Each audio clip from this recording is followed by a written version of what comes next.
Sa ulo ng mga balita sa Pangasinan, kalusugan at pagtugon sa epekto ng lumalalang krisis sa langis, inaasahang tatalakayin ni Governor Kiko III sa kanyang SOPA. Super Community Hospital sa Umingan, Pangasinan, hatid ay free hospitalization. Pagbibigay pugay sa mga mangingisda sa Pangasinan, idinaan sa isang exhibit. Aplikasyon para sa scholarship sa Pangasinan Polytechnic College, nagpapatuloy. At moving up ceremony ng mga bata sa Binalonan, dinaluhan ni Mayor Kiko IV. Unang ratsyada.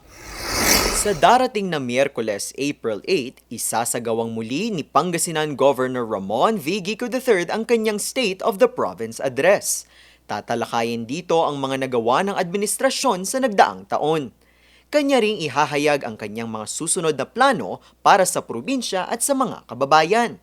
Inaasahan namang matatalakay din ang mga posibleng solusyon sa krisis na kinahaharap, kaugnay na rin sa epekto ng pagtaas ng presyo ng krudo. Nauna nang inihayag ni Governor Kiko ang paggamit ng solar power sa mga establishmento sa probinsya, pati na rin ang pagsusulong ng paggamit ng electric vehicles.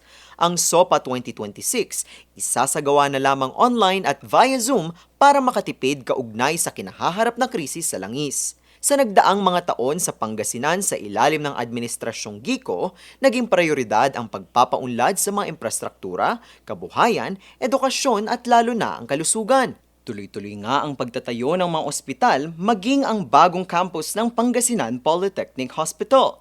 Walang tigil rin sa pag-arangkada sa buong probinsya ang GKonsulta program.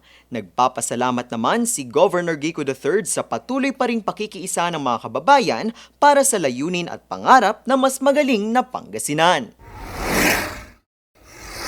Binisita ni Pangasinan Governor Ramon V. Kiko III kamakailan ang itinatayong Super Community Hospital sa bayan ng Umingan. We are here in the 4-hectare, property of the Umingan Super Community Hospital, which is set to be completed. We're targeting April, May. Ang tulong to. Free hospitalization. Target ng gobernador, mapalawak pa ang pagbibigay serbisyo sa mga kababayan sa tulong ng naturang ospital. Sa lugar din planong itayo ang Pangasinan Polytechnic College Umingan Campus. Mga medical courses ang iaalok dito. We decided that all allied medical programs will be offered here. So we'll have nursing, midwifery, and radio technology, or pharmacy, pharmacy. Isa lamang ito sa mga proyektong pangkalusugan na patuloy na isinusulong ni Governor Kiko para sa kanyang pangakong mas malusog na Pangasinan. Kung yamang tubig at ganda ng mga anyong tubig lamang ang pag-uusapan, hindi magpapahuli dyan ang probinsya ng Pangasinan. Pero higit pa man sa mga natural na yaman, pinagmamalaki rin ng probinsya ang sipag at tiyaga at pati na rin mga sakripisyo ng magsasaka. Binigyan nga sila ng pagkilala sa pamamagitan ng diet exhibit na tampok ngayon sa Banaan, Pangasinan Provincial Museum. Likha ito ng dalawang Pangasinenseng sina Clyde Adriel Rafael ng Natividad at Mark de los Santos ng San Carlos City. Bukas itong mapasyalan ng publiko hanggang sa Hunyo. Isa sa mga prioridad ni Pangasinan Governor Kiko III ang pagpapalakas ng edukasyon para sa mga Pangasinense. Para mas maisulong ito, itinayo ang Pangasinan Polytechnic College.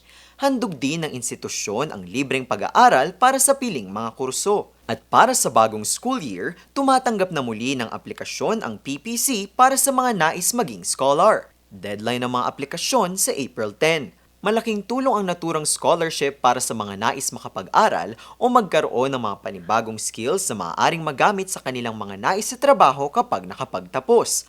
Pangako ni Governor Kiko, mas marami pang programa at proyekto para sa edukasyon para na rin sa mas pag-unlad pa ng buhay ng mga kababayan, lalo na ang mga kabataan. It's graduation season! All smiles and very proud nga ang mga chikiting na nagsipagtapos ng kanilang early childhood care and development na pinangunahan ng Municipal Social Welfare and Development Office ng Binalonan. Proud din ang kanilang mga parents. Ang moving up ceremony ay ginanap sa Sports and Civic Center sa Binalonan. panauhing pandangal si Mayor Ramon V. Gico IV. Mensahe niya sa mga chikiting, pagbutihin ang edukasyon na siyang daan tungo sa kanilang mga pangarap. Payo niya rin sa mga magulang, patuloy na suportahan at gabayan ang kanilang mga anak sa kanilang pag-abot sa anumang nais sa buhay sa pamamagitan ng edukasyon.